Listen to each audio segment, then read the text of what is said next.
All right, do we have everybody? I think so, right?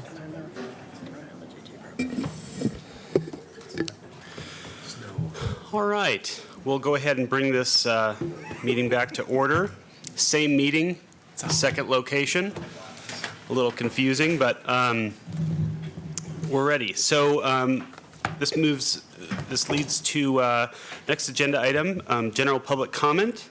This is the time for comment on public matters that are not on the agenda. Public matters do not include any pending legal matters, private personnel issues, or private student issues. Please do not attempt to address such issues at this time, or you will be ruled out of order. The board cannot enter into a discussion during general public comment. Is there any general public comment this evening? Okay. Seeing none, we'll move on to new business. Item for action, approval of the 2020-2021 school year calendar.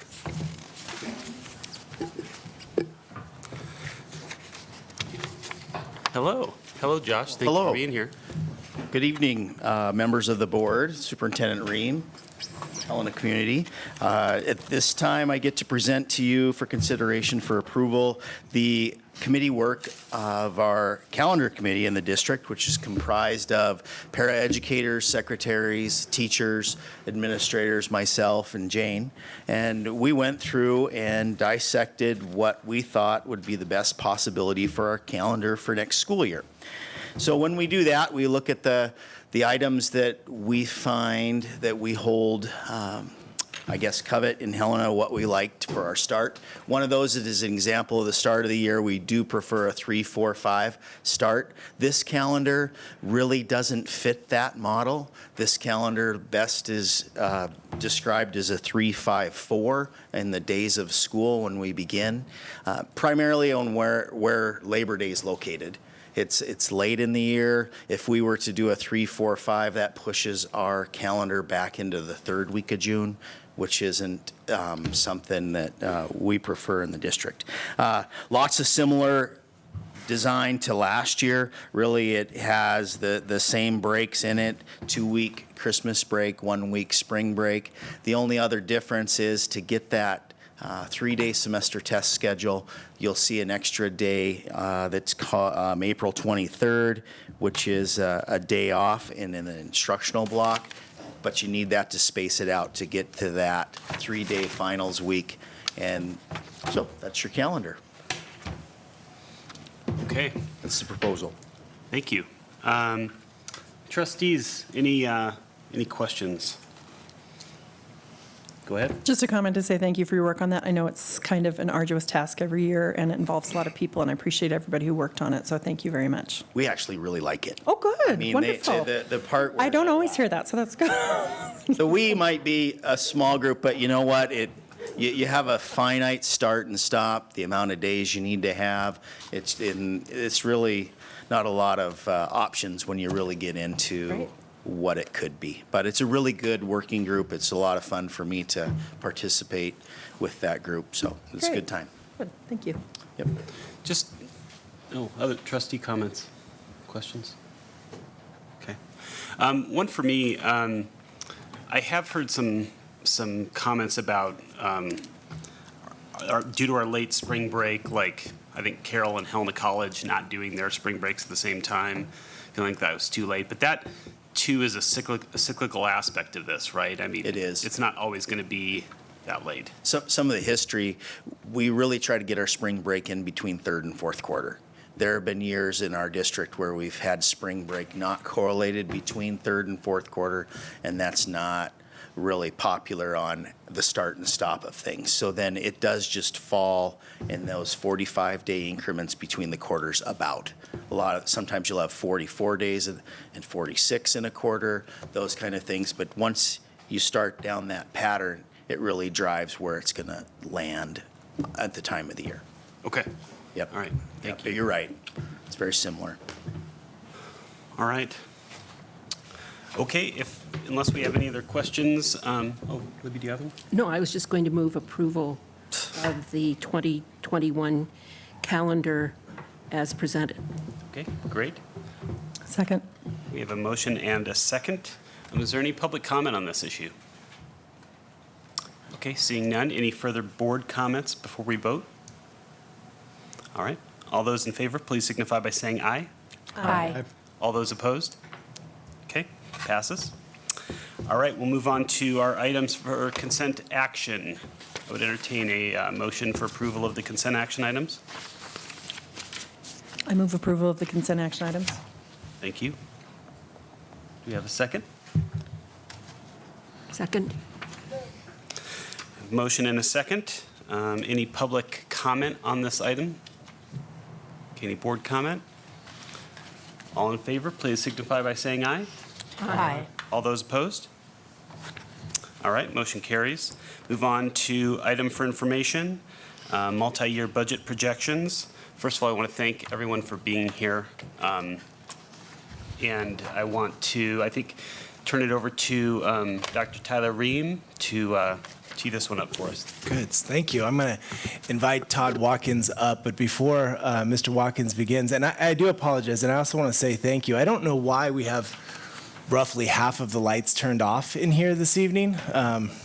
It's not symbolic by any means, so I apologize. But I do want to thank you for your time. I think it's important, although the report is posted, I think it's important to hear the context associated with it and the discussion associated with it. I'm also excited for the opportunity that we have on Thursday and Friday with the Helena Education Association to kind of further dive into it and walk through, so what does this mean, and what other pieces of data are needed, what other pieces of data, when combined, what picture does that draw for us? When I think back, less than 9 months ago, we were gathered in the auditorium at Capitol High School. And we introduced, at that point, I believe it was our first iteration of a multi-year budget projection. It feels like maybe longer than 9 months ago, but that's what it was. And what's interesting is here we are in late January, in a time that most districts begin to talk about their budget process. They begin to have the discussions to say, okay, we've got a budget, we need to approve the budget roughly July, August. What do we want to do to get prepared and make the decisions associated with that budget? I don't feel that we've actually stopped from the point where we were in April. I don't think we've exited the budget process to date.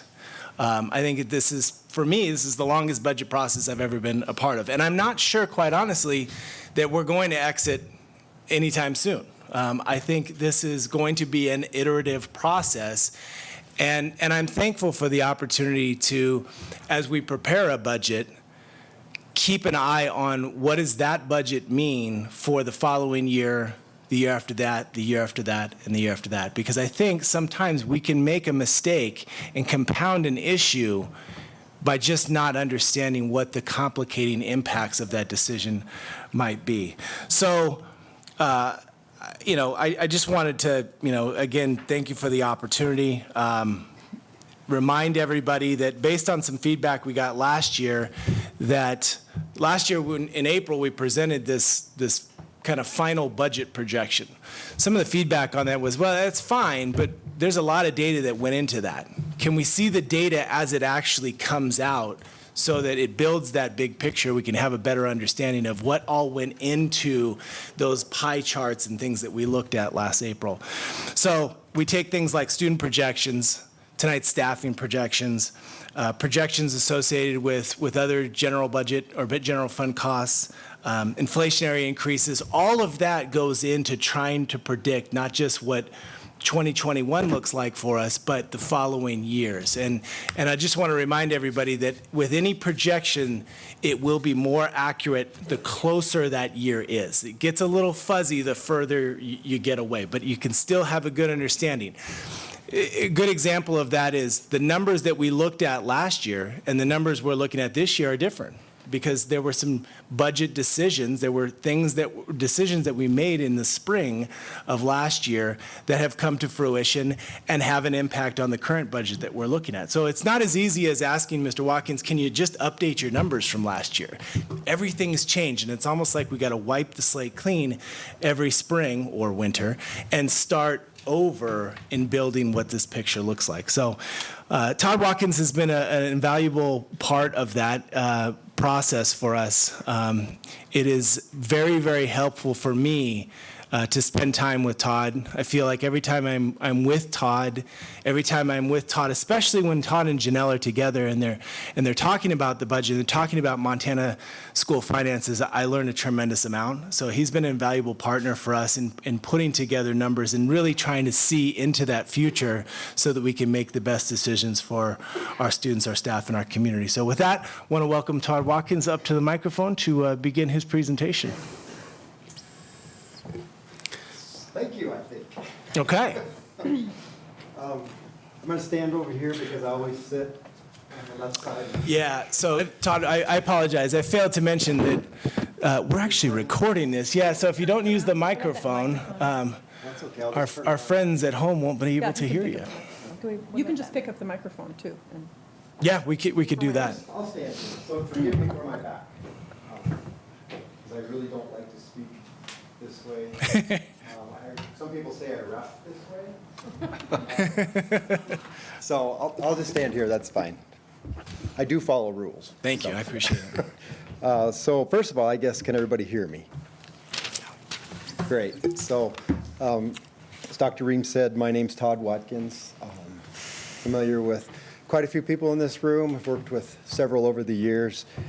Janelle and Stacy and Tyler now for a couple of years, and then Jeff Hinduan I've worked with for a long time on a lot of different things in public schools. And so I'll share a little bit about myself with everybody so you kind of know what you're getting and why and sorry, why, and then the connection between Janelle and I, and then, as I like to say, a lot of scar tissue that goes with this. So my background is obviously accounting. It was audit in 1984 to 1988. I worked with the Department of Commerce, state. We did school audits, city, county. We did some university stuff, but basically got a broad background auditing schools. In the 80s, every school, every municipality in the state had to have a biannual audit every 2 years. A lot of schools went to annual audits. And at the time, the state paid for the audits. And so without a limited budget, unlike we see now with schools and state institutions, et cetera, we were able to come in and really get a feel for the school, their operations, fix things, really get an idea of how things worked. So from the ground up, I've been involved with that. I did that from 84 to 88. Then in 1988, the superintendent in Whitefish, Ivan Hernandez, encouraged me to apply for the business manager clerk job at Whitefish Schools. And so I fell into that and applied. No one told me about school board meetings and negotiations and budgets. We audited all that stuff, and we read the minutes and we looked at the budgets and all that good stuff. And so he was great. He had a business background. He was a sheriff. I learned a tremendous amount from him about zero-based budgeting, which I know we do some of that here with our personnel budget and probably do some with the other budgets. And so I spent 6 years in Whitefish as their business manager and clerk. Along the way, made contact with Kalispell schools and their superintendent, and actually with my audit background, did quite a bit of stuff for Kalispell schools. I guess you'd say quid pro quo or something like that. So applied in Kalispell in 1994 and was their director of business services and operations person for about 18 years. So between auditing Whitefish and Kalispell. I've got 27 years of actual school audit experience, and then in 2011, I retired from Kalispell schools. I had 27 years between the state and the two school systems, and I actually went to work for an audit firm, and I didn't enjoy that much at all anymore. Things had changed so much, and then decided that I really didn't like that, so I went to work as the City of Columbia Falls Finance Director. And I told Susan, my boss, who she and I did the CPA thing together out of college, that I really only wanted to work 3.5 days a week. And so she fell for that, and I did that. And the other 2.5, 3 days a week, which are now 7 day a week kinds of endeavors, I started this business. And the business has grown every year, kind of unfortunately, because it really consumes a lot of my fishing time, as Jeff would know, avid fisherman, avid family man, God-fearing, love my country, all of that. And so probably the last 5 years, I've just seen a trend where schools in particular are having difficulty making ends meet. Cities and counties can't find qualified people to do financial reports. They don't understand all of the requirements that go into reporting, all of that good stuff. So it's been kind of a work in progress. As some of you are familiar with my background, I've just completed a report for Billings School District here about, it's probably been a month and a half ago now. And same scenario there that you folks have, same scenario in Kalispell. It seems to be starting at the AA level and kind of trickling down. The basic problem is, in a nutshell, is that your revenue stream isn't keeping up with your expenditures. That's simple.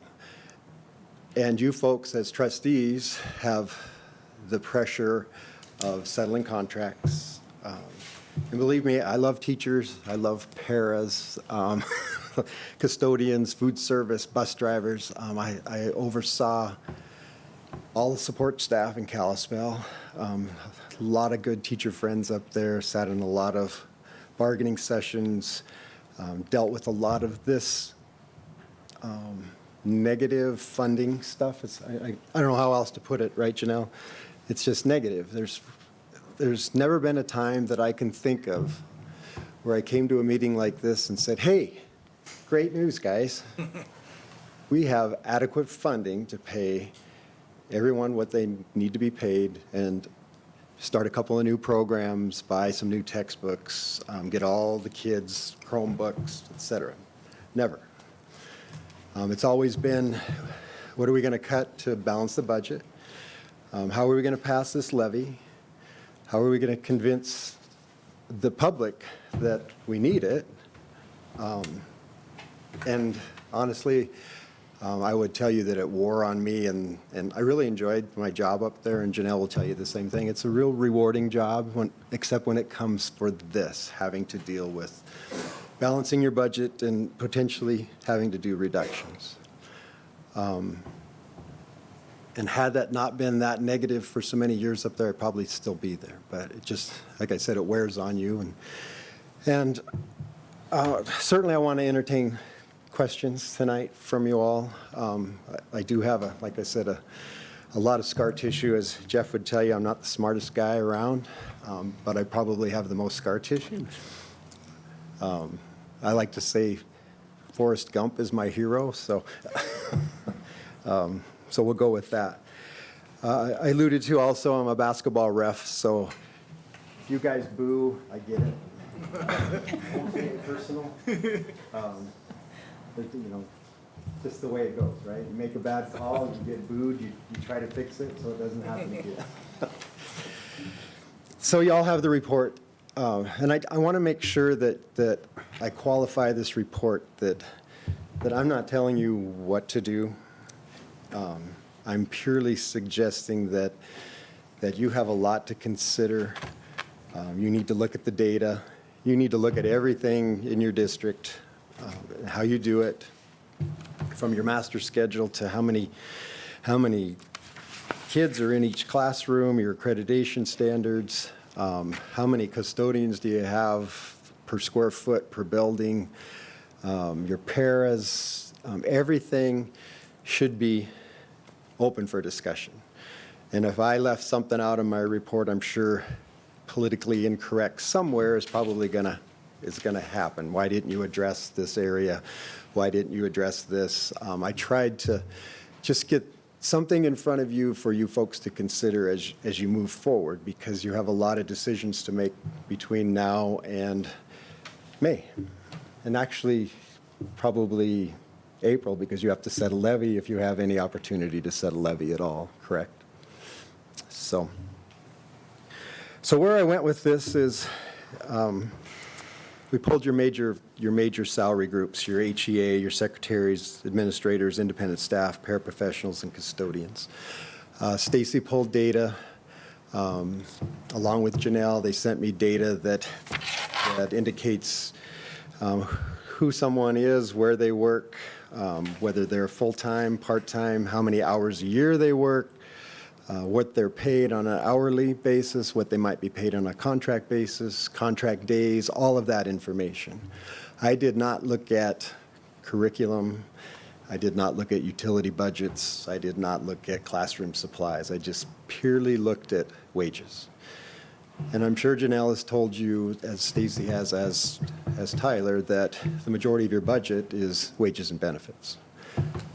And so consequently, we always said we spend 95% of our time managing 5% of our budget years ago, because we didn't have these caps, and we just really needed to make sure we had classroom staffed and we had custodians, et cetera. But now with these caps, you spend 92% of your time managing 92% of your budget.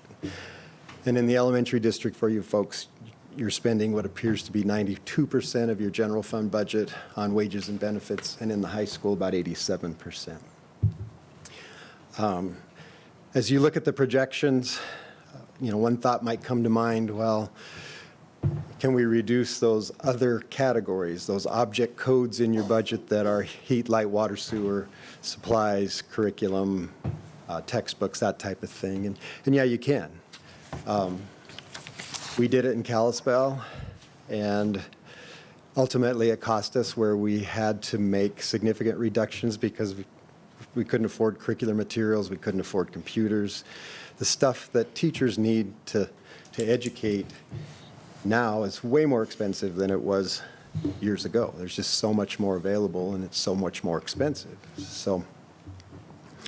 So consequently, you guys aren't really too terribly out of whack, because American School and University recommends an 85 to 90% window, typically 90% elementary, 85% high school. And if you think about that, that makes sense, because high school has vocational programs, extracurricular athletics and activities that the elementary district doesn't. So you do have some opportunities to look at that other 8% in your elementary district, except for utilities, and the other 13% or so in the high school district. What I'm going to suggest to you this evening is that if you look at Janelle's projections, which I have full faith in because I used to do the same thing, take the current year. Actually, I never did. I did this once, and I got so frustrated because it changed so much the following year. And I finally decided that we're just going to have a Band-Aid budget every year. And that was basically this time of year saying, what are we short? How are we going to fix it? Let's fix it, and then let's get through next year, and let's start over again. What I think we failed to do, at least in Kalispell, is communicate effectively with our legislators, with our community, probably with each other, because, which I'll tell you tonight, I mean, you all need to do this together. It's not just me saying, here's what I recommend, I'm not going to do that. But you've got staff, you've got administration, you've got a community. You have good people, and you all want to do the right thing, which that's been my sense since I've come over here and worked with Tyler and Stacy and Janelle, is that people want to do the right thing for your staff and kids. So that's what's most important.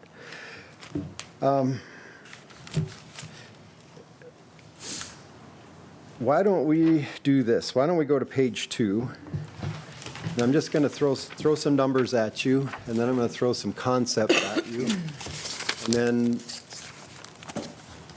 maybe some ideas, and then you can fire back at me, and we'll see if I have any suggestions, answers, or anything that I can clarify further for your meeting this evening.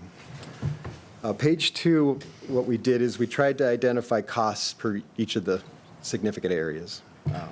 What are your current wage costs for admin, teachers, custodial? And then what are we projecting next year? When I did this originally, I wasn't aware of, or I was aware but hadn't factored in the cost of teachers without an early retirement incentive. So originally, that's this HEA line here. You see it has an asterisk on it. It says with ERI, early retirement incentive, and replacements at step 6.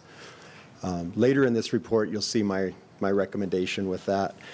And one of the saving factors in Kalispell when we had significant budget deficits were these early retirement incentives. We had a number of certified staff that, for whatever reason, really had lost kind of their burning desire to teach, but really needed health insurance to 65, didn't really know what they would do if they didn't teach, et cetera. And so we, as administrators, and then I did in the business office, met with folks about, financially, what do you need to make this work? And obviously there were teachers that didn't want to retire. They loved teaching, and that group, we said, gosh, by all means, continue to teach, right? But there was a group that wanted to be done, that wanted to do something else, but just needed some reassurances, and health insurance was the big deal. And so both of our retirement incentives that we drafted in Kalispell dealt with cash and then a 5-year health insurance contribution. And most of the folks that took it were age 60 to 65, obviously, so they could get to that Medicare window. And then one of the concepts was with our administrators, which was a difficult concept and legally can be a challenge, as Jeff would tell you, is when we go to replace those folks, can we replace them at BA 0? And can we get quality teachers? Well, the administrative staff, now I'm storytelling, aren't I? The administrative staff said, you know what, we have to make this work. We can see the deficit. We know we have to balance the budget. We're supposed to be the educators of our school, the CEO of our school. We're going to take those young people. We're going to do some mentor stipends for the teachers that are there. So we're going to give our more senior teachers that had excellent classroom experience, good reputation, et cetera, give them a little extra money, and then bring in the student right out of college at a BA 0 and maximize that savings. The one thing that we tried to do is, if after looking at student-teacher ratios, which I'm sure your elementary are probably all at standard, so there really wasn't much room in the elementary, and our problems seem to be more in the high school, was to look at class sizes and advanced programs, and are they full? Kalispell had a German 5 program when I was there, and it had 5 kids in it. So that was one that went away. But they also offered then some classes where you could do that on your own. You could do it at FVCC, that outreach with the community college. At that particular time seemed to gain momentum because of what we were doing in our district. So the negative numbers are deceiving on this. What that means is your costs are going to go down because you've offered the early retirement incentive. It's not a recommended budget cut. It's simply a reduction based upon that ERI. And I think, Stacy, one of the discussions that you're having is step 6 on your salary schedule. Will that work? Is it too little? Is it too high? Et cetera. And that's, again, that's an internal discussion for you all to figure out who you need to replace and is step 6 going to work. Okay. The other areas that I think you folks made a concerted effort to improve the wages were your secretaries and your paraprofessionals. When I did this projection last year, I used that salary schedule that was in place last year, and then I think you made some improvements to that so that you could retain those paras and reward your secretaries, because everybody knows the heartbeat of the school goes through the secretary. If you need something, Janelle, yeah, secretary. Same thing, right, Stacy? So, in summary on this second page, what I said is that it looks like you need about $456,000 of new funding from the state of Montana just to pay for wages. That doesn't include benefits or any increased costs due to utilities, any inflationary and costs on supplies, that type of stuff. So again, just purely wages. And as you can see on the bottom of that particular page, 72%, I don't have the percentage on this, I just wrote it down. 72% of your total wage cost comes out of your teaching staff. Different places apply different strategies to reductions. I think, Jeff, you sat in some meetings that we had in Kalispell where we talked about allocating reductions based upon how much we spend in each major area. So if we're spending 72% of our budget on teaching staff, instructional services, then that's where we were going to make our cuts. If we were spending 10% on administration, and we'd make 10% worth of cuts in administration, kind of across the board. That was in its simplest form when the reduction was pretty minor. It's pretty easy just to say, well, 72% to instructional services, 10% admin, et cetera. But it was easy because we had some money in curriculum and that kind of stuff that we said we can do without. I don't think that's your case. So anyhow, the majority of your money spent is in the teacher area.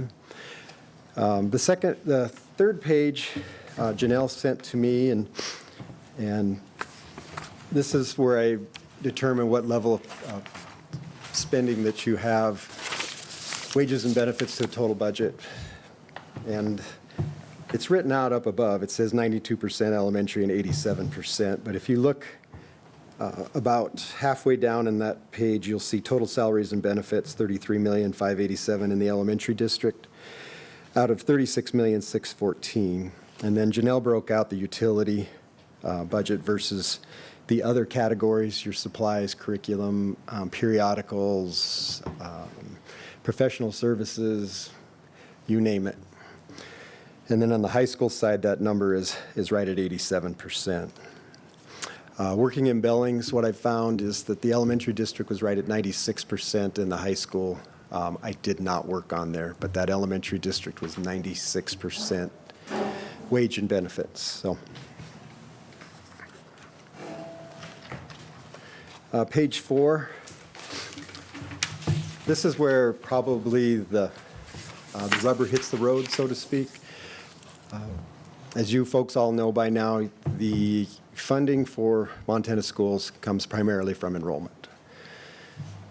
Enrollment is so critical, and projections are so volatile at times that I think that's why there's a tendency not to go too far out with these projections, because you never know if Helena's the next Bozeman and you've got kids rolling in, and you're going to have to build more elementary schools, et cetera. You just don't know what's going to happen. I think Great Falls has been pretty stable. Billings thought they were going to come. They built those 2 middle schools, didn't run a levy, didn't really factor in what those additional middle schools were going to cost. And so that's a big piece of their problem. was added facilities. But the basic funding formula is driven off of your enrollment. If you look at that chart, charts always paint a picture that's a little bit clearer than numbers. Your enrollment is pretty flat for the next 4 years. Your high school actually decreases, and I think you all know why. So any decrease in A and B ultimately results in a decrease in funding. Now, the problem with that is when you have 92% of everything tied up in wages, or 87%, and you lose funding, you don't lose typically a one-for-one kind of teacher or a para or a secretary. You lose the funding but still have the cost, right? So, and ultimately that's what you're going to see, is that your costs are here and your revenue stream is here, so you have this gap. Did I cover the enrollment accurately? Yep. What I wrote on a note here is not good but stable. Obviously, what Bozeman's been able to do is been with increased enrollment. The fact for them right now is that they're opening a second high school and they need $1 million levy for transitional purposes for the next 6 years because they don't have enough money within their structure, their funding structure, to pay the entire cost of that second high school. So you folks have been at your cap budget for a few years now, which means you really don't, you probably have a little window of opportunity for some levy based on increased funding formulas, but if you have decreased enrollment, then you're having to vote back some of that budget authority that might put you above that. But I don't think you don't have any opportunity really to make a difference with a voted levy, right, Janelle?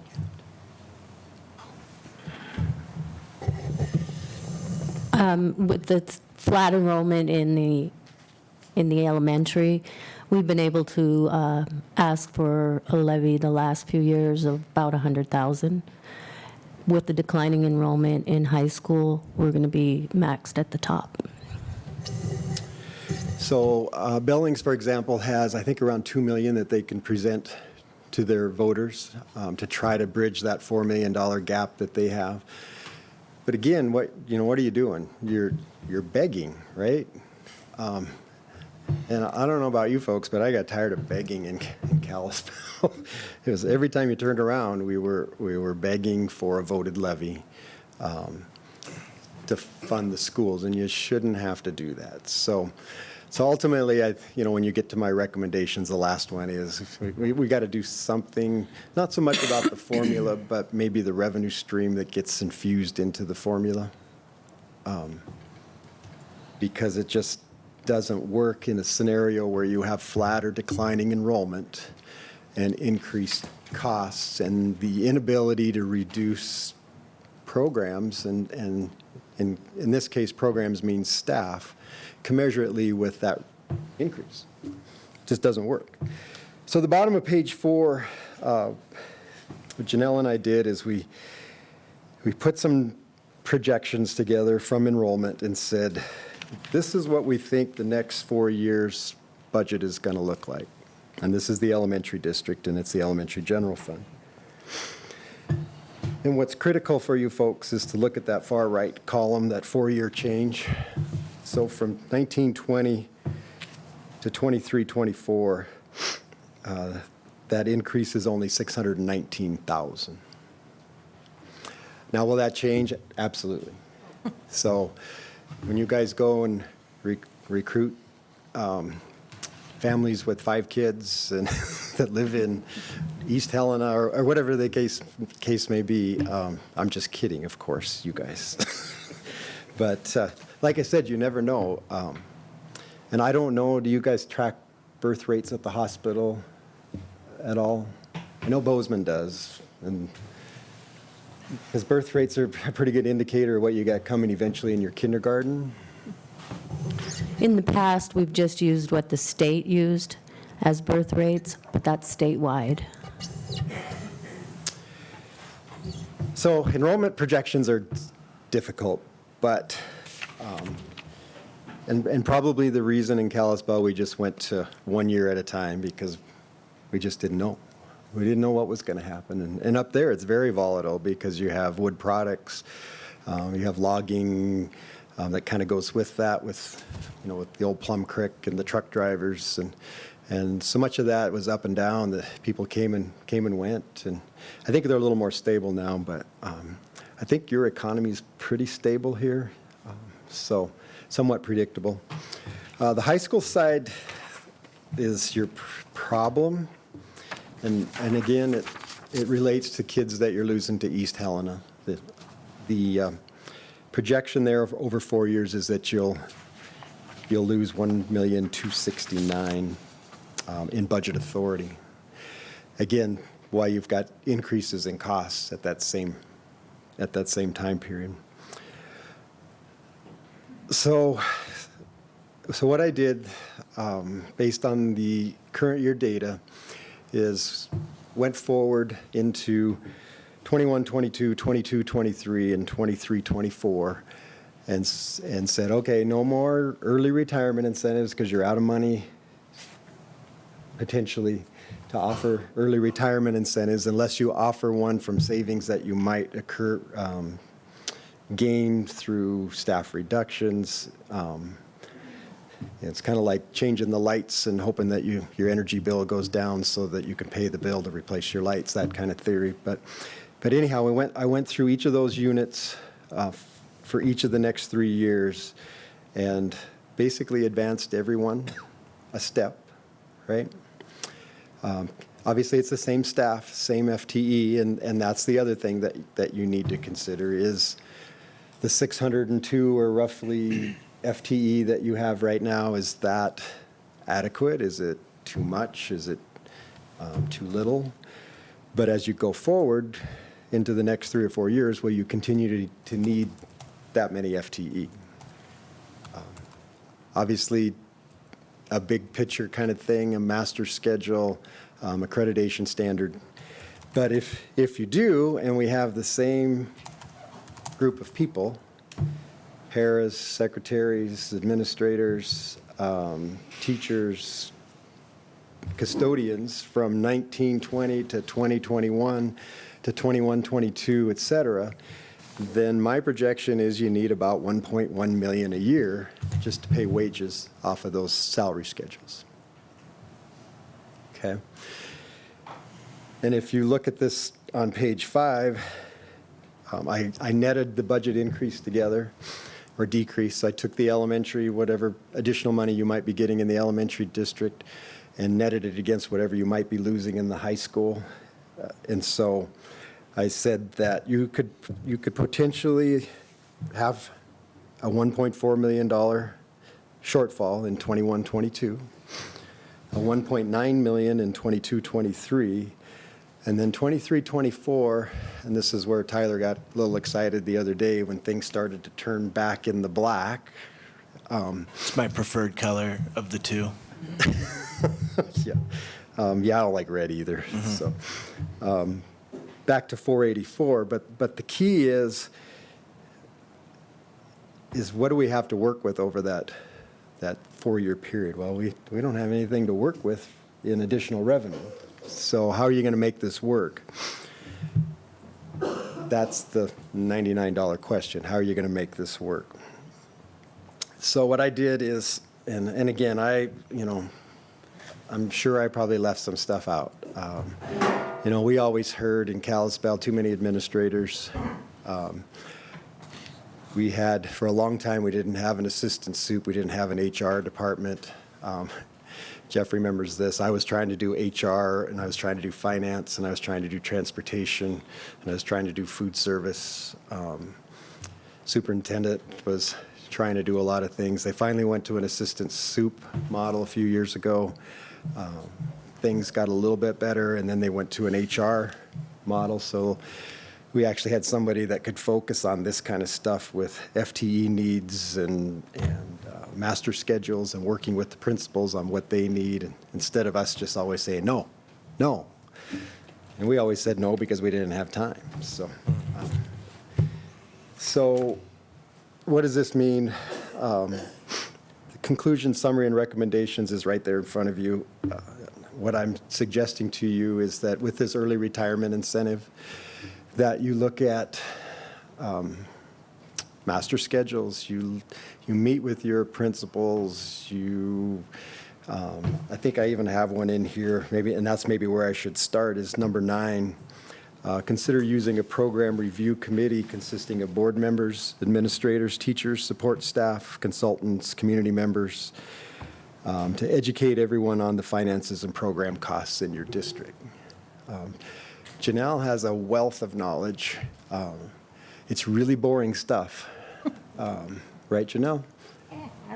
Yeah, I think it's boring now. I'd rather go fishing, but you know your costs. I mean, you can tell whoever asks, what the cost of your vocational programs are at the high school, what the cost of your special ed program is, how many math teachers do you have, what's the cost of technology. It's all there. So ultimately what has to happen is you got to rank order, prioritize. I mean, I've been through them all. The superintendent in Whitefish said, we're going to do a rank order process with the board. And Tyler, you probably had a class on this somewhere in administration on how to prioritize budget cuts, but he was big into rank order. And so we did academic and we did extracurricular. And he listed out all of the academic programs 1 through 60. And then he listed out all of the extracurricular programs 1 through 25. And the board ranked them 1 through 60 and 1 through 25 based on priority, 1 being the highest priority. Administration did the same thing. I got to compile the data. I didn't get a vote. I was into athletics, obviously. And the advanced math classes, because all my kids have done extremely well in math. So anyhow, he used that as kind of a tool for discussion. This is where I think the board's priority is. This is where I think administration, and really they overlapped. They were very similar. So then it was a matter of, the core stuff, English, math, science, health enhancement, all of those have to be at the top. But then the stuff like the German 5s and the French and the robotics, and robotics was big in Whitefish. Remember that? You might not. Kathy Swift had to deal with that one. We had firing off rockets on the school with the robotics that fired the rockets. So anyhow, we put together in Kalispell this program review team, and I can't tell you how many hours I spent in front of the Teachers Association, the classified, all of those groups, and they had members in this process that could sit at the table and say, Todd, we want to know the cost of administration and where salaries are and where benefits are, and so we'd go through that. Extracurricular activities, what's the cost of busing and travel, and typically we had to break it down into obviously a lot of meetings because nobody could sit around for 6 hours and talk about all that stuff. But it was I think it was very productive. I think it got information out to staff to educate themselves more about school budgets, school funding, program costs, why we do this, what our limitations are, what does a bargaining agreement mean, how does it affect the budget, all that good stuff.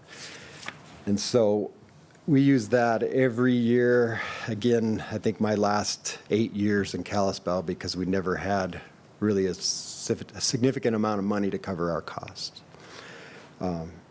So back to page 5, when you look at your early retirement incentive, carefully consider where and how you replace those folks on the salary schedule.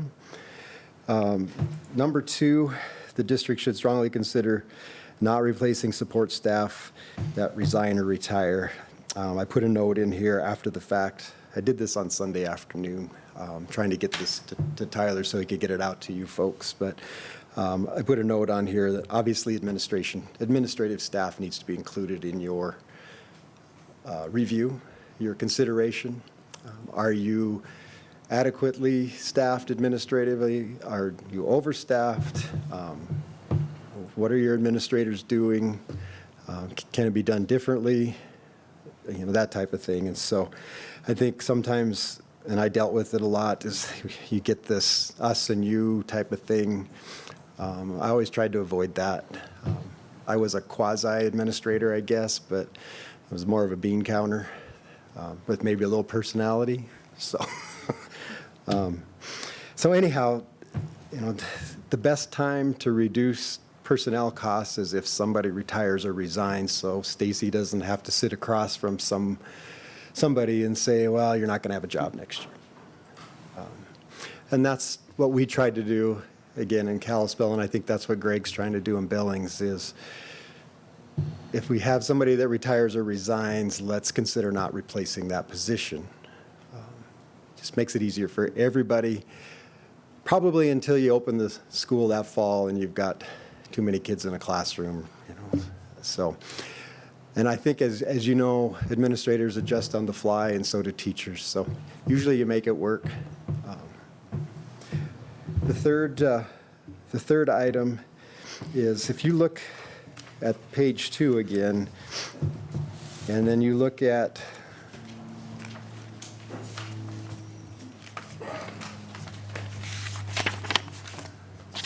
page 5, obviously your revenue stream isn't going to keep up with your expenditures. And so, and if you look at that, particularly you look at the teacher's salary schedule, and there's additional data with this that Stacy has, and I don't know if you've shared any of that has rows upon rows of people's names and their salary and where they're going to be on the salary schedule and where they'll go next year, et cetera. But on the teacher side of that 1.1 million, that's roughly 800,000 each year for the next 4 years. That makes up that 1.1 million. So, you know, I'd be the first one to say that teachers need to be fairly compensated. They have tough jobs. I can't imagine trying to teach in the way of the world is right now.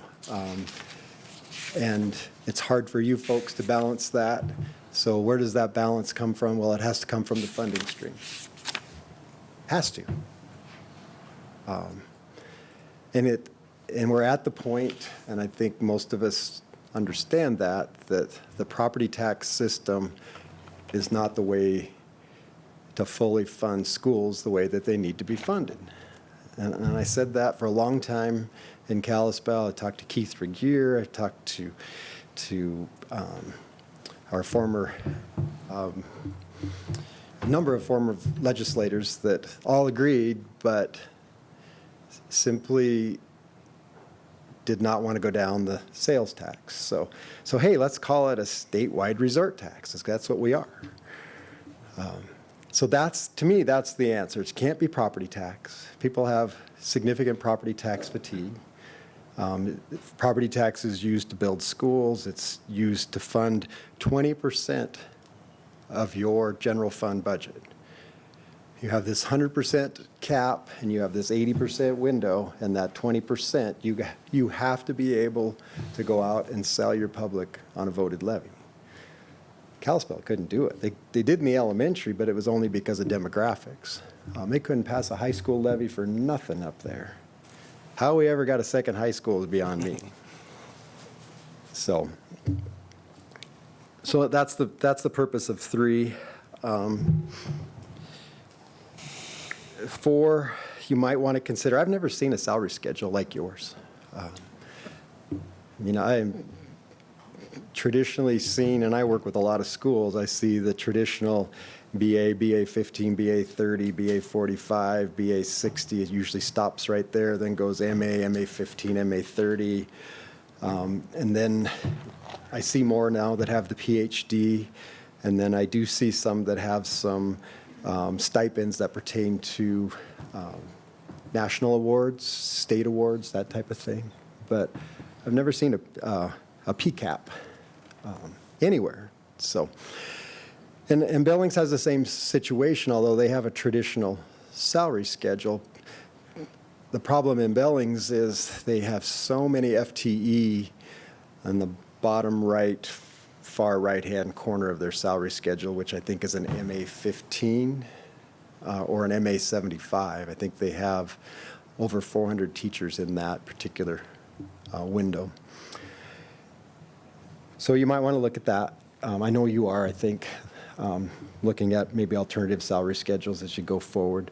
One of the things that we did in Kalispell, we had a retirement incentive that was actually built in the bargaining agreement that just killed us was, and I think Butte still has it, was if you have 30 years of creditable service with TRS and 30 years in the district, we'll basically pay your health insurance at the current contribution level until age 65. Remember this, Jeff?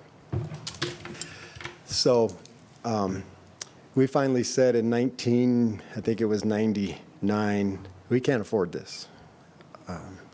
Can we come to the table and work something out? Well, what we ended up working out was grandfathered this group, and new hires no longer receive that benefit. Kind of like TRS when you retire now, if you were hired before a certain time, there's the 1.5% GABA increase, and if you were hired after, you get a 0.5%. So there's some options there for you folks as well that grandfather some situations, treat a new system a little bit differently. You have to be careful with that. But the big one for me, which I never really thought about, was to get those master schedules from the schools and analyze student-teacher ratios. And so the administrators asked me to create a worksheet that had the accreditation standard on the worksheet, and then it had all the various classes that we have, and then from the master schedule, how many kids were in each of those classes. And so that was data that was presented then to the board and administration, and so that's where they picked up on, particularly on the high school side, those advanced classes that had the 5 to 10 kids in a class. On the custodial side, maintenance side, there's standards. American School and University has best practices, one custodian for 28,000 square feet, one maintenance guy for so many square feet, that type of thing. So you can look at those, and I think we ultimately ended up with one FTE per 26,000 square feet. But we also had a daytime person because you've got to have somebody in the daytime to clean up after administrators. That was a joke. So that's just another area. And that was one of the questions I posed the board in Billings was, have you looked at your rated capacity of each school, and where do you stand with your numbers at each school? Are they full? Do you have a bunch of empty classrooms? Do you have the ability to, and God forbid you don't say this because you never want it to happen, but can we close this school and move the kids to this school to save a lot of money? And Billings said, no, everything's at rated capacity. We don't have any more room. So, but it's something to look at. Probably we'll find that you need more space is what typically I run into is, well, we don't have, this space, and we really need more room for this special ed program, and now we have this robotics and engineering program we need more room for. Number 7, obviously my focus was wages.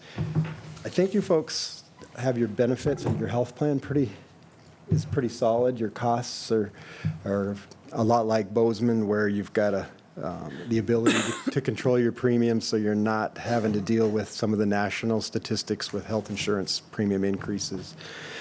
So, but you also need to look at those utility costs and all those other 8%, 13% costs that are there. We talked about the program review committee. This was a new one. I ran into Corvallis, and Tim Johnson is the superintendent there, and of course he's running for office here this year, and I think Bozeman actually presented this at the legislature last year, where you can present a levy to your community for safety. And I think you can take care of your SROs and maybe some other things that you do from a safety standpoint out of your building reserve fund. I know your technology fund, I think you can use for staffing now as well. And I don't know if you folks do that here, but take a look at that. See, I really don't have any more tricks. So. I had a war chest for a while up there, and the war chest kind of dwindled.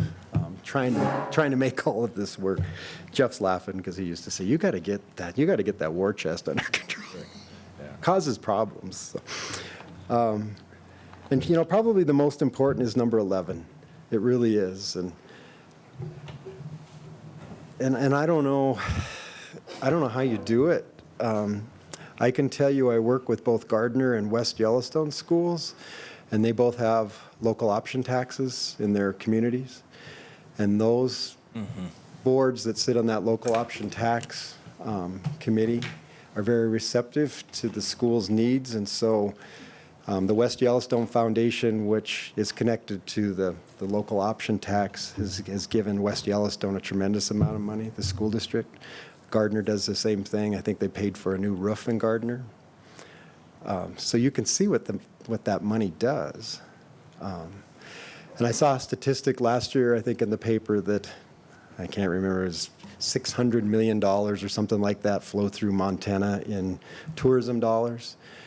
And if you simply had a 2% statewide resort tax that was dedicated back to local governments, schools, cities, counties, and then you initiated some kind of, you don't want to freeze property taxes, but some kind of deal with property taxes where they can only increase on an inflationary basis that's tied to the CPI or something like that. Because you're not going to get it without the other, right? The argument is, give me property tax relief and I'll give you my sales tax money. But I think there has to be some compromise, and otherwise my business is just going to keep booming, and I really don't want it to. I'm ready to only work a couple days of the week and go fishing with Mr. Hinduin here a couple days a week. So that's it, you guys. Well, thank you very much, and I know trustees will have some good questions for you, but I'll just say a few words. Mr. Watkins, I really appreciate the work you've done and for you making a trip down here to present to us and to our community. It means a lot to us. And I think what I'm most thankful for is the relationship that we have and the work you did for us last year. And I also am glad, despite your desire to fish more, I'm glad you'll still be around to answer our questions, because I know that we're going to have a lot of questions tonight. But I think as we as a community discuss, I think that will probably generate additional questions. So I hope that you'll continue to be a resource for us should we need clarification over, what you've put together and presented to us tonight, but also other things. I do really appreciate how you started your presentation, and with the idea that their revenue may not be keeping pace with our expenditures, because I think that is the bottom line, and that's how I think about this. And I think about it, are our expenditures increasing faster than our revenue? And that is the critical question. So I appreciate you helping us try and answer that question. And I think the last thing I will say, though, is that I appreciate, obviously, somebody with your experience and your wisdom and your scar tissue, as you said. I appreciate your recommendations that you've made to us, probably the ones around the process through which communities can work through these issues, probably the most. But I want to say that I hope what the discussion tonight focuses on is ascertaining, do we have a problem? If so, what is the magnitude of the problem, and what is the cause of the problem? Because I feel strongly that part of our process is going to be coming to some sort of a consensus about what the problem is before we look at figuring out what the solution to that problem needs to be. So, but I think you've given us a wealth of information, both the data we need on the front end to start answering, quantifying the problem, but also some very good recommendations around what we might do to solve it. So I really appreciate that. And with that, unless Dr. Ream, you have anything to add before we get to questions? Trustees, what's on your minds? Go ahead, sir. Thanks so much for your presentation. You bet. So just a couple questions, and you may not know the answer, but you might know how to help us look. Beyond our salary schedule, did you detect any structural problems in our budget as a whole that you think we're missing something that we're not? Or do you have any, oh, you say no. If it was yes, I was going to say, or could we, is there any way that we should be looking at it differently? You know, the structural problem is the funding system, and not so much the formula itself. It's just the dollars affiliated with it. One of the pieces of advice I'd give you, much like I did the Billings Board, is look at the funding formula for what it is.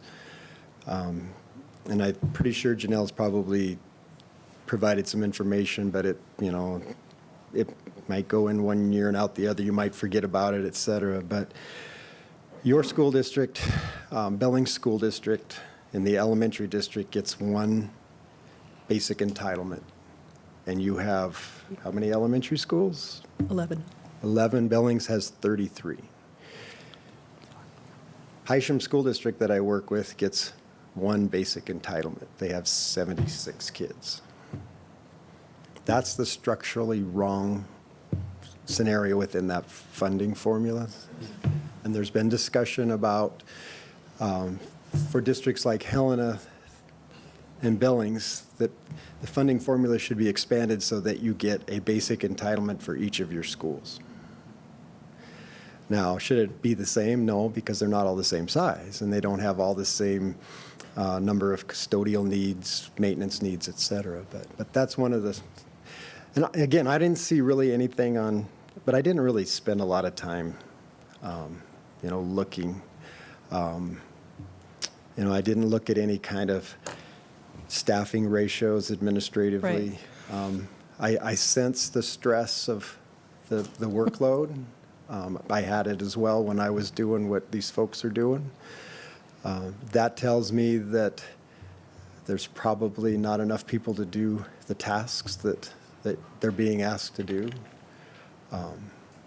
And if you think about it, look what you keep getting. You have a ESSA reporting requirement now that Janelle has to deal with. The whole human resource thing is just upside down, and Stacy's having to deal with things that you've never had to deal with. Just bizarre things that you used to be able to settle pretty quickly with the conversation, and not to mention your superintendent and administrators and what they're having to deal with. So. Okay, thank you.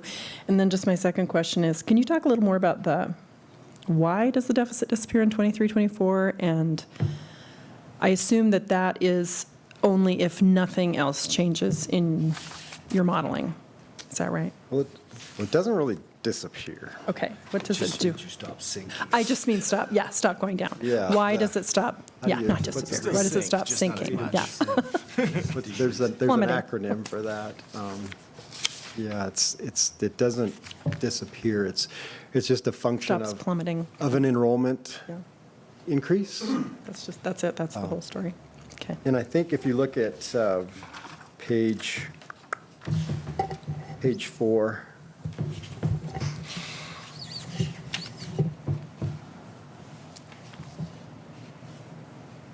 you look at that enrollment, it's pretty similar.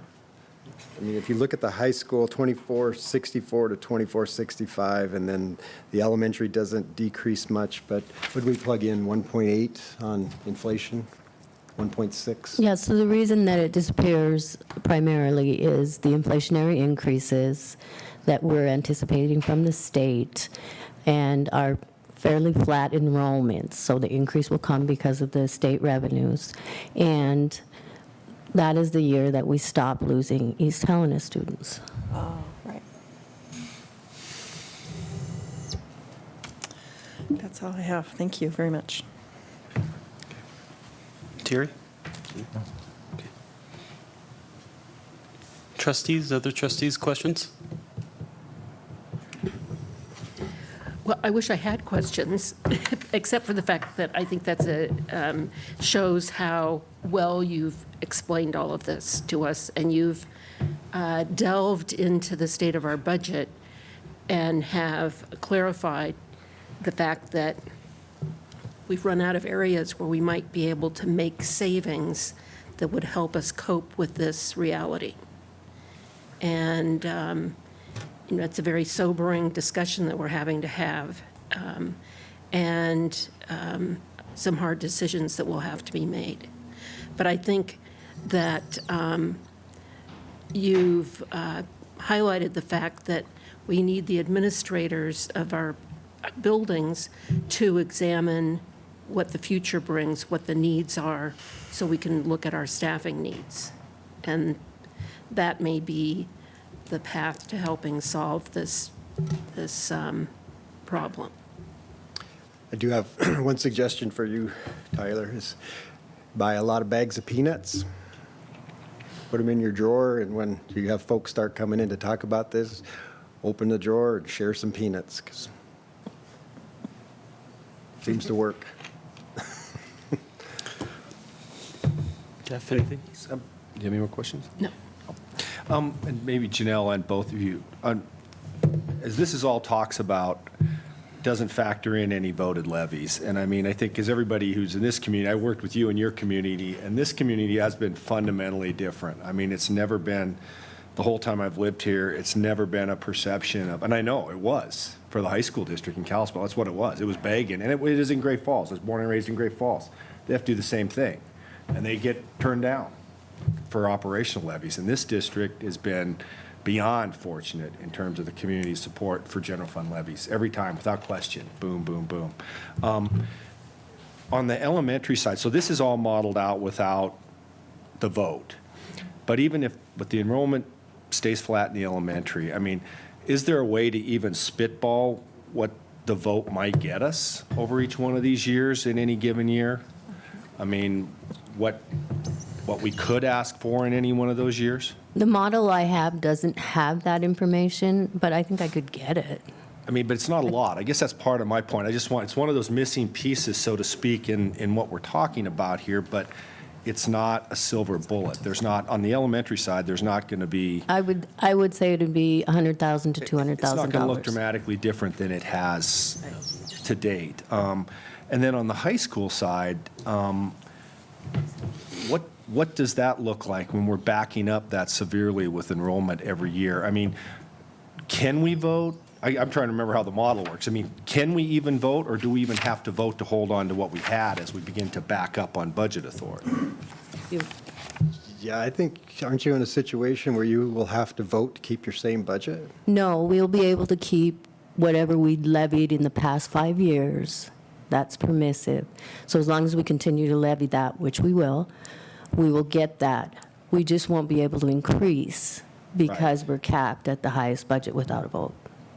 So there will be in each one of those years where we don't have a vote factored in on the high school, as we begin to back up, is that our actual number we're going to have, and that's as good as it gets on the high That's school what I'm side? projecting, That's yes. what I'm assuming too, Yes. is that on that side, there is no extra That is our cushion to go highest, get. right. What you're seeing on the high school side is backing down as we go along with no ability to go to the voters for any extra money on the high school side.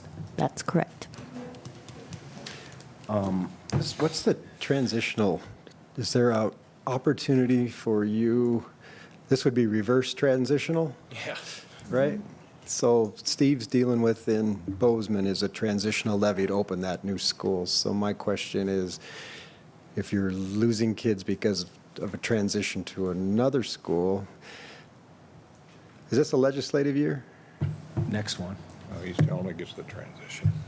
But I'm thinking reverse transitional levy, Jeff. Well, and honestly, that's kind of my next question, I guess, is, you know, I've struggled to think about this. I mean, and you've been around at this way longer than I have. I mean, is there, you asked, it was Luke's word, magnitude. I mean, is there a comparator for the relative magnitude of what's going to happen to our high school budget out there that you can just point to and say, I mean, for example, was Kalispell this bad?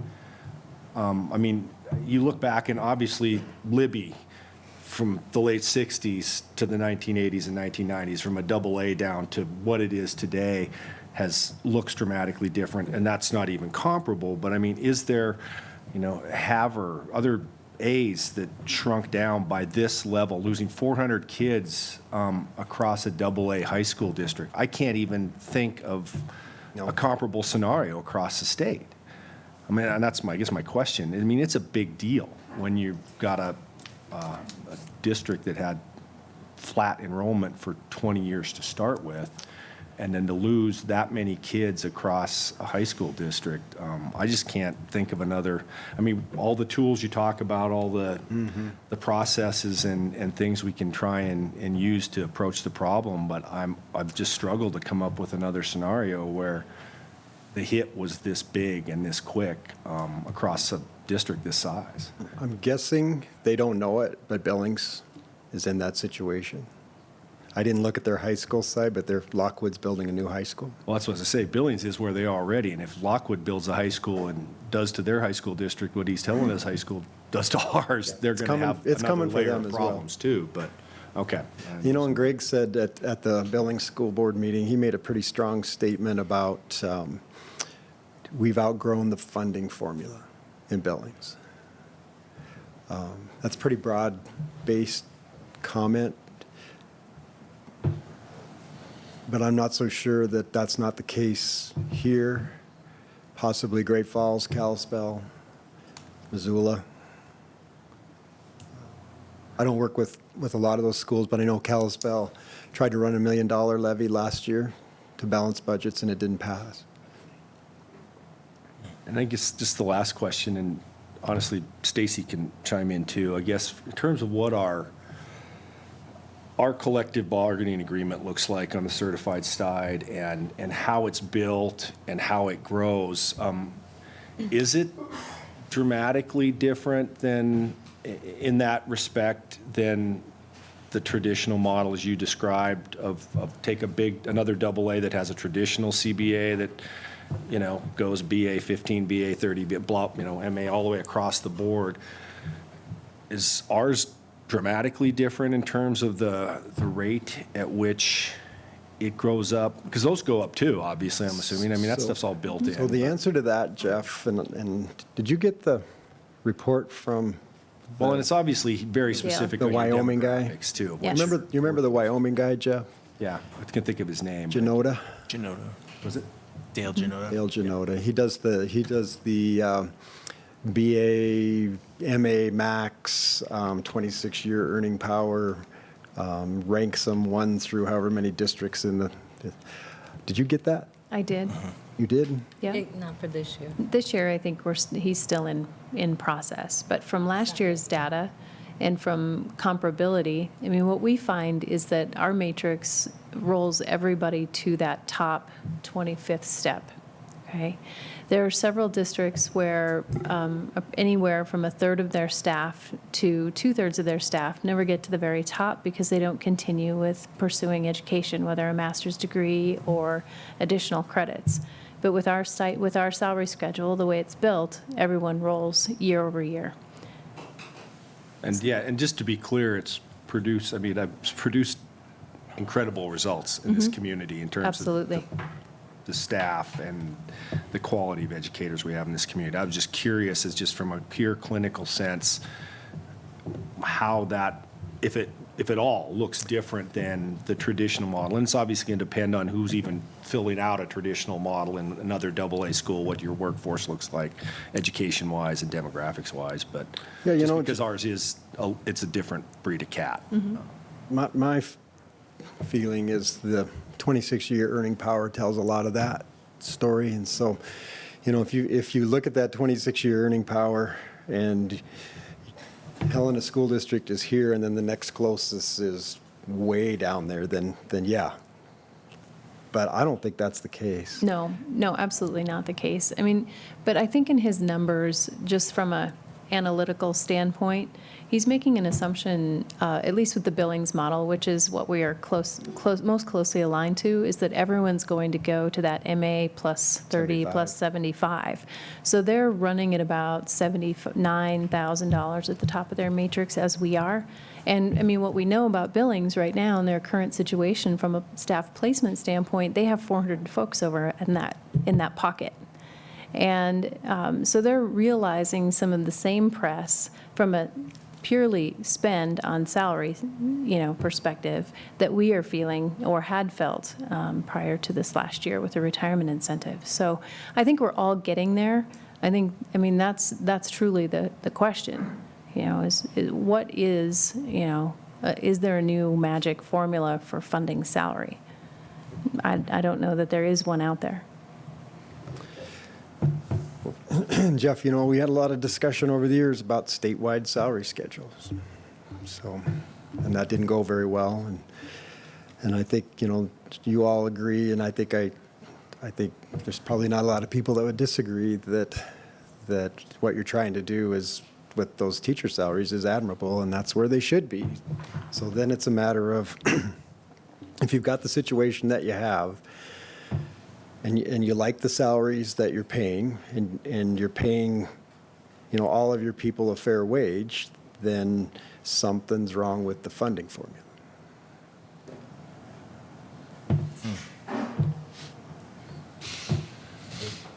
I think I do. Yeah. Jerry, go for it. I think we're looking at the problem as if PCAP is the problem, or a great portion of the problem. Is it possible for us to just hypothetically plug each of our individual, what have we got, 512 teachers? How many? 553. 553 teachers. If we were to take all of those individual teachers and plug them into Missoula's salary schedule, would we still be in trouble? I think that's a good question. I think we have had conversations with HEA, and Tyler, correct me if I'm wrong, we've talked about what models may be valuable to explore and look at. We certainly have the capacity to do that, and I think we're willing to do that, but I don't have a quick answer for you. I think it's something we should, potentially consider. I think Bozeman's schedule is probably more similar to ours if we would plug each individual teacher into that, just to see if it is the fault of a traditional step and lane schedule as opposed to PCAP schedule. I'd be the first to tell you that it was always difficult from a budgetary standpoint to deal with the steps and the lanes each year. I fully understood the lanes because somebody went back to school and spent money to get credits and et cetera to improve their profession. What I struggled with is when we were struggling with budgets, much like a private business, if a private business isn't making enough money to give their employees a pay raise, they don't do it. But we have a court decision that goes way back that says you can't do that. You've got to give that step on that teacher's salary schedule. And if you don't in a year, you freeze it for a year, and then at some point you unfreeze it. Do you not have to give two, Jeff? Yeah. Yes. Stacy? Yeah. So you never really get away from that cost. So I think that part of the answer to your question, instead of your staff running a model salary schedule from some other district, is that 26-year earning power. If you can get Missoula's, Billings, Kalispell's, Bozeman, it's going to tell you that, and it may be that like Billings is going to be maybe one or two, but what it doesn't tell you is the 400 teachers at $80,000 a year that is causing a budgetary issue. I think you've taken steps to alleviate the number of staff that you have at the bottom of your salary schedule. That early retirement incentive, I started to put some information about where everybody is after this retirement incentive, but I ran out of time. But clearly, you've taken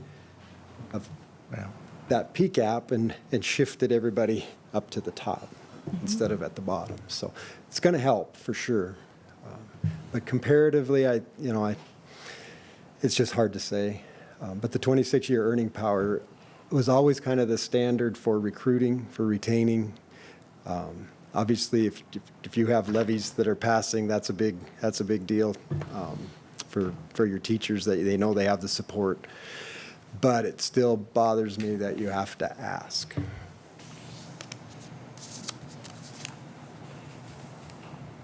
Nobody else does. Cities don't. I work with cities and counties. They don't ask. They don't get much either. Yeah, they don't get much. Terry, anything else? No. Siobhan? Okay. I do have a few questions. And I'll just say up front, Todd, Tyler, Stacy, Janelle, if you want to jump in on this, I don't know who's best. I guess I'll start with on the enrollment projections. 9 through 12, if you go from fiscal year 21 to fiscal year 24 on the chart, I think that's a net loss of 94 students. Seems like a smaller loss than I would anticipate from, I'm thinking of, we're over 4 years, we're going to lose 500 kids to East Helena High School, maybe 600. So walk me through why it seems like that's not being, I would anticipate a smaller or a larger projected loss in that 9 to 12. What? Which page are you on? Sorry. Page 4. Page 4. Page 4, The chart. the table. That's A and B, Janelle. Well, That's part of it. aren't those years that aren't, what years are we looking at, sorry?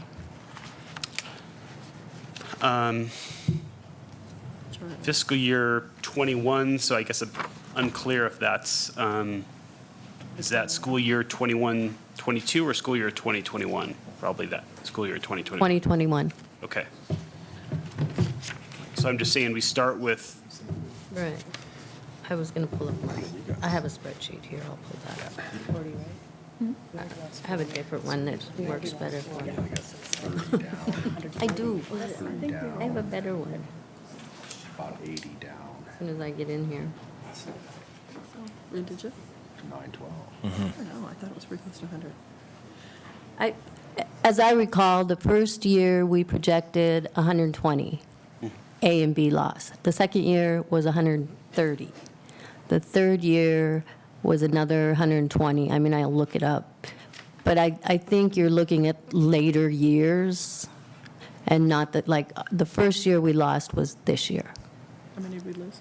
And we're looking at 2021. But I'll pull up my report for the exact numbers. okay. Again, though, between 2021 and 23, 24, the net loss is only 94, which I understand you're also, taking into consideration moderate growth organically coming up through K through 8, but Doesn't sound right. intuitively, it just doesn't sound right. Doesn't sound right. And so, It looks light in the first couple, 3 years. Yeah. We're only showing, you're down 30 kids between 21, 22, and we're still losing kids to East Helena, a class to East Helena that year, so. How many kids did we lose this year? you don't know, I think 120? 120-ish. So This year was 120. my figures for 2021 would be high school A and B loss of 121. In 2021, 22, 120. In 22, 23, 134. And another loss of 47 in 23, 24. Those are my projections. Okay, and that sounds reasonable to me, I guess. those projections aren't quite matching what I'm seeing in that table. So I guess what I would suggest is that maybe we take a look at that and just kind of come back. I think, of course, the implication of that is that even given these projections, we're seeing significant shortfalls in our high school budget. If those projections are in fact overly generous or optimistic and don't fully represent what we expect to lose to East Helena High School, that situation will be worse. So So these are 1 year in arrear, right? So Correct. So for the fall enrollment and the spring enrollment of this year, that'll drive next year's budget, projecting a loss of 121 students. And the budget projections that I gave Todd incorporate that 121 loss. I think the answer to your question is we need to look at the chart again. Yeah. So, Okay. But it Thank you. sounds like your numbers were based on the bigger drops, not the smaller drops reflected in that chart box on the correct, right. form. Okay. Right. So what I suspect part of it is that this year's enrollment funds next year's budget. So this 21 number is actually your kids in school right now. Right. So- Okay. I don't think we're going to get to the bottom of this now, but I think the key is, the bottom line is, as Jeff just said, I mean, those budget projections, are those taking into account what you're saying, our projected losses, which sound unfortunately accurate to me, about what we're going to lose to East Helena High? So you think they do? I do. Okay, great. Okay, that's important. Thank you. Second question regarding your kind of methodology. How do you deal with attrition, just natural attrition, retirements, terminations? Do you take that into consideration? And then if you do, the model, you'd have to take into consideration rehiring that, and if so, where do you put them on the step? Right. Good question. That's part of the change that Tyler referred to is, and that would be an internal process. Look at your staffing and you're going to know that you're probably, traditionally, you're going to have 20 people retire. It all depends on where they sit with teachers' retirement, if they've got their 25 years in, and what opportunities they have elsewhere other than teaching in the public school. So yeah, there's an attrition factor that might be certainly going to be the other way. So instead of 1.1 million increase with attrition, you might be 900,000. If you have a $100,000 levy, you might be down to 800,000. So we're always told, Janelle and I, to give you the worst case scenario. And hopefully that's what we've done. So if there's things like that make a difference in that total amount, then yes, it needs to be factored in. Is it a big number? No. Yeah, okay. I do believe that in our next iteration of development with this data, we need to take into consideration what our historical losses have been and then what our replacement factor is. I mean, the collective bargaining agreement is pretty specific about how high we can place someone on the matrix to recognize their salary, their experience in teaching for other districts, and it's been a great asset for us as far as recruitment. And I'll tell you that we've had some active conversations about recruiting difficult to host or difficult to find positions such as special education, business, marketing, et cetera. We also have hundreds of applicants looking to come teach for us in the elementary wing, right? So I think we need to continue exploring those options to see if there is a difference maker year over year for that kind of recruitment. I know specifically for next year, we have one person who's submitted for retirement. I don't know that we'll catch 20 again next year, simply because we did the incentive this year. And I would imagine that folks who had been considering that retirement option likely took it this year as opposed to waiting another year for us. So I don't want to underestimate, but I think we can certainly examine those options and see what we have. But I think that's for further development. Agreed. I think we have, in some ways, produced an anomaly in our retirement numbers going forward. It goes back to that idea of when's the best time to offer an early retirement incentive 4 years ago, right? So that gap and that differential has grown from a budget standpoint. So I don't think that we'll see some of the same numbers that we have seen over the last 5 years going forward. I think it'll be a little bit harder to predict things like retirement because I do think we picked up a portion of teachers who were thinking about it, but the incentive made it fiscally make sense for them. Right. Yeah, understood, and thank you for that. I think we're all on the same page. It just seems, there's tremendous value to me in going through each of our staff people, seeing where they're at, projecting forward as they climb up the steps. But if we don't take into consideration that some people are going to leave and we're going to rehire some people, I think you would artificially get maybe a little bit higher number. So I'm glad that we're looking at that. And it's going to be an estimate, of course, but that will help us get to a more accurate number. Sorry, this next one's for Todd, but he's busy.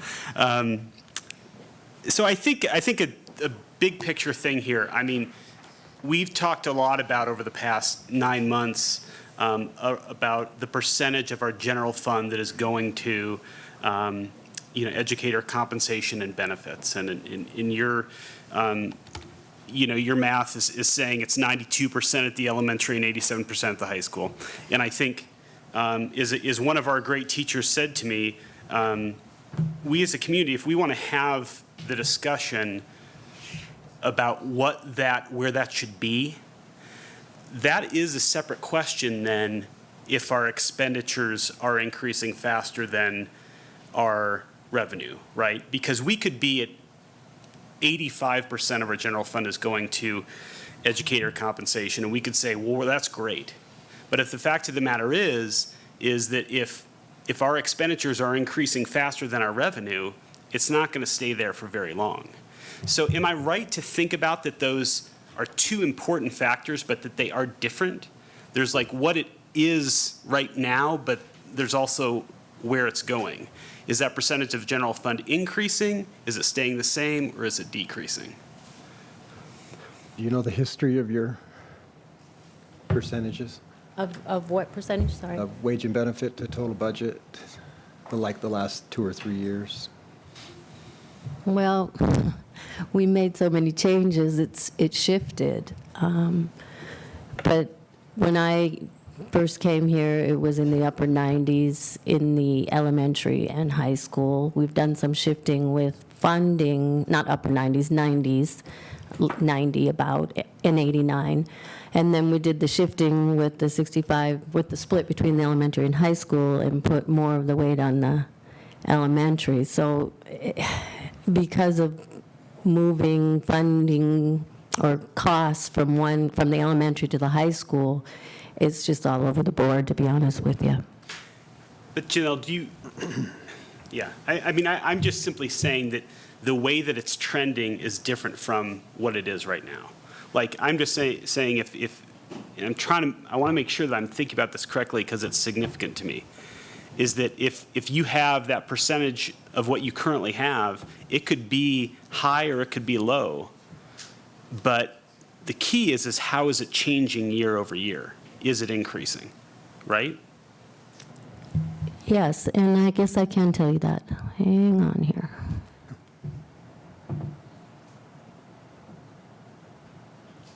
So salary and benefits overall. I guess I don't have a total, but I can tell you percentage increases for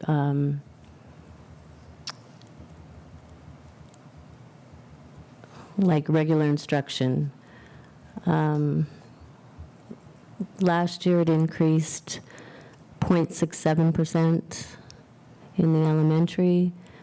Year before was 0.42%. In 2017, it was 3.9%. 2016, 1.46%. That's just elementary, and that's primarily your teachers. Okay. So it is trending up. And I guess my comment then is that I think that's more worrying to me than actually where we're at. And I think we can have good discussions about, should we be at 85? Should we be at 88? Should we be at 92? Should we be at 93? But the key is which way is it going? Because I think you can make one-time cuts to get it where you want, or one-time investments to get it where you want. But if there's that structural imbalance, expenditures are rising faster than revenue, it's going to get at. It's going to go where you don't want it to go again. Yeah, Mr. Chair, I want to kind of, because I'm trying to get my head around, I think, the question you're asking too, if I understand it. I mean, the bottom line is, in a growing enrollment environment, the conversation about whether it's 87, 88, 91, 92 in one district is a different conversation than when your budget authority is falling like a rock and your costs are going up, because that it's on the move every year, correct? I mean, that's the whole point, is that maybe it's at 92 now, but as the high school budget authority comes climbing down and our high school costs continue to rise, it's talking about where to set that number isn't the conversation. It's how to stop the one from screaming upward and the one from screaming downward, correct? I mean, they're moving past each other at this point on the high school side for certain. So it's really just a snapshot of where we sit today, and we know we're right, okay, and have been in a ballpark relative to some standards from literature, but the conversation, I mean, going forward, is there two different conversations. I mean, we're not in a place to talk about where the needle needs to be set right now, because everything's moving. It's how to stop things from moving relative to each other, correct? Yeah, absolutely. And I would suggest to you that your numbers aren't out of reason. Yeah. Which leads me back to problem being, as you say, revenues, expenditures. Yeah. But I do, to your earlier point about the structure across the state, I can't help but think about some of the other AAs, which are where we're seeing population growth in the state of Montana. Certainly, there are some of those AAs that are seeing pretty significant population growth. And I wonder if it sometimes masks that structural piece, because they're seeing, to your point, the increased A and B. And I wonder if it masks some of that structural piece that becomes more apparent when you're not growing by 6% every single year. That and levies. You're a district that still has 10% on the table for levy. Another factor. Mm. So Jeff's right. It's just it's just kind of this best practices that I think ultimately what they're trying to say is that you need some money for other things other than wages and benefits. Mm-hmm. What is that amount? I think it's locally decided.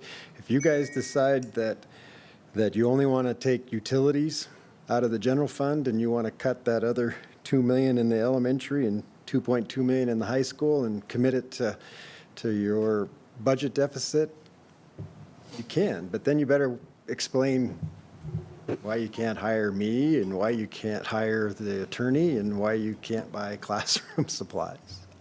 Or any supplies. Or any supplies, so. Yep. Thank you. Just one more, Todd. I mean, I think we're trying to answer this question of, is PCAP sustainable given our revenue increases from the state and our ability to run levies, general fund levies. But we're also, as has been discussed tonight, going through this kind of unprecedented loss of students from our high school district. And I think one of our challenges is separating the impact of those two problems. And because I wouldn't want to, I think you understand what I'm saying, because I think we don't want to try and solve our budget problem by arguing that we should adjust PCAP if the issue is really, gosh, how do we deal with a loss of 600 students? But we also don't want to say, take a one-time hit from our reserves while we deal with the loss of students to East Helena and/or do a reduction in force if, at the end of the day, if we don't make changes to PCAP, we're going to find ourselves in a bad situation. Any advice for us on how to separate those two problems and think of them differently on their own? Let me ask you this question. So what number did you just use on numbers 500, 5? I think between 500 and 600 kids over 4 years. So Stacy, five. on the high school side, what has FTE done during that time? With our projections? No, just actual. So if this year, for instance, didn't they open up this year? Don't they have like? It's our first year. their first This is year? our Just first year. grade 9. So we've So how been many- looking at that number, and I think our initial projections is that we were down about 5 staff, 5 FTE total, K-12 or 9-12? high school, 9-12. So, But that will grow. It will not remain 5 per year. Just the way a high school master schedule is built, 100 students doesn't make as big of a difference, obviously, in a master schedule as 500 students. Right. So so I think that's kind of where I'm heading with my answer is, it all rolls back to this review of data. Where do you sit right now with your master schedule and teacher X, 6 periods, how many do they have each period? Teacher Y, how many do they have each period? And I don't know if that's, Josh and I had talked about that a couple of years ago, and I think he was actually going to do some work with that. he's done it. So, Yes. so that's probably the area to look. But theoretically, there should be some staff reductions with the loss of kids. Has to be. Yeah.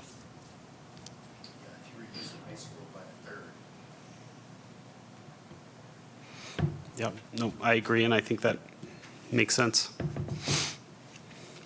As far as the other piece, the education piece, I think is significant. I spent a lot of time with union presidents, with administrators, legislators, trying to explain how this all works. And it's not easy. And half the people believe you and half the people don't, which you have to have a believability factor. And so Frank Miller, I think, and you'll remember this name, was on the Kalispell board for a long time, was actually their union president for a long time while I was there. And Frank was so negative about my budget stuff. And so finally I just said, here it is. Here's everybody's salary, here's where they are in the salary schedule, here's the benefits they take, here's the line item budget for supplies, equipment, et cetera.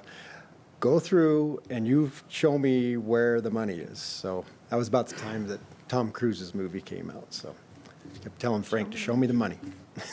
Show me the money. So Thank you. Trustees, last call for questions for Mr. Watkins, as we have him here. Or comments? Okay. Well, thank you so much again for all your work and for making the trip down here and spending this time with us and with the community and our educators who've joined us tonight. And we are recording this, and it will be shared, I understand, with staff. And it's one of many things that we'll try to do to make sure we're try and get us everybody on the same page as we continue into the spring with this conversation. So thank you very much. you're welcome. Appreciate it. Thank you.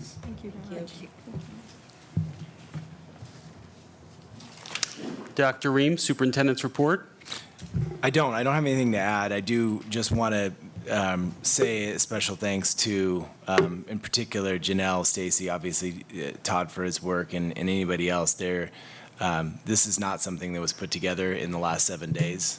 I would estimate that this probably began 2 months ago, and that there was a certain team that didn't take a holiday break because of their work to pull all of this together. So just want to say a special thanks to them, because I think within all of this work you can't see the back work that goes into making sure that every single person is coded correctly, because without that, you don't have accurate numbers. So for those that have foregone holiday breaks and weekends to put this together, thank you. Well, on behalf of the board, I just want to echo that. I mean, Stacy, Janelle, thank you so much, and thank you to your teams. To have the two of you as authoritative experts on these issues just right up here with us, it literally allows some of us to sleep at night. So thank you very much for your time and for your expertise. All right, board comments? Okay. Thank you so much for a productive meeting. Everyone who's here, thank you so much for attending, and we appreciate all of you. We're adjourned.